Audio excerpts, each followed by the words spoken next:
সবাইকে আন্তরিক শুভেচ্ছা ও স্বাগত জানাই। আশা করছি আপনারা ভালো আছেন, সুস্থ আছেন এবং আজকের এই পর্বেও আপনারা আমার সঙ্গে আছেন। আজকে আমি উচ্চারণের আরেকটি দিক নিয়ে আপনাদের সঙ্গে কথা বলবো। আশা করব এটিও আপনাদের ভালো লাগবে এবং এ থেকেও খানিকটা জানা যাবে। আর এমন করেই আমাদের উচ্চারণের ভাণ্ডার সমৃদ্ধ হতে থাকবে। আজকের যে বিষয়টি বলবো সেটি হচ্ছে, যদি ব অথবা ময়ের সঙ্গে বফলা যুক্ত হয় তাহলে পরে সেই বফলার উচ্চারণ অবিকৃত থাকবে, অর্থাৎ বয়ের মতোই থাকবে, অন্য কিছু হবে না। তো প্রথমেই বয়ের সঙ্গে যদি বফলা যুক্ত হয় তাহলে কি উচ্চারণ হবে সেটি আমি বলছি।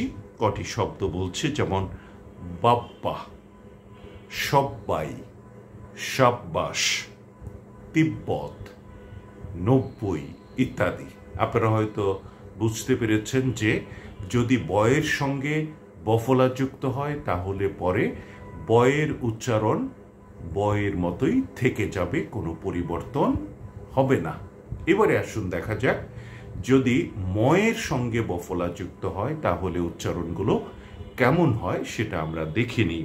আমি কিছু শব্দের কথা বলছি, তাহলে বিষয়টা আপনাদের কাছে একদম পরিষ্কার হয়ে যাবে। যেমন বিম্ব, লম্ব, বুম্বা, অম্বা, হাম্বা, নীলাম্বরী, সম্বর্ধনা, নিতম্ব, গম্বুজ, অম্বর, সম্বল, সম্বরণ, সম্বিত ইত্যাদি।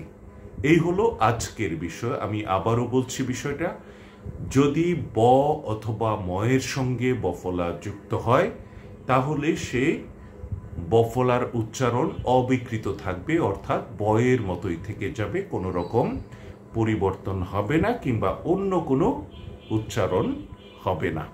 তো প্রথমে বয়ের সঙ্গে যদি বফলা যুক্ত হয় তাহলে কেমন উচ্চারণ হয় আমি কটি শব্দ বলছি।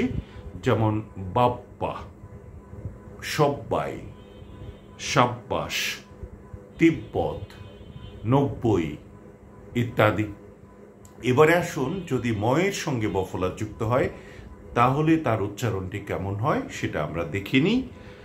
প্রথমে আছে বিম্ব, লম্ব, বুম্বা, অম্বা, হাম্বা, নীলাম্বরী, সম্বর্ধনা, নিতম্ব, গম্বুজ, অম্বর, সম্বল, সম্বরণ, সম্বিত ইত্যাদি। আশা করি বিষয়টি আপনাদের কাছে পরিষ্কার হয়ে গেছে এবং এই বিষয়টি আপনাদের মনে থাকবে। আসলে একটি নিয়মের মধ্যে অনেক শব্দ আসে, আপনারা খুঁজলে আরও শব্দ পেয়ে যাবেন এমন করে।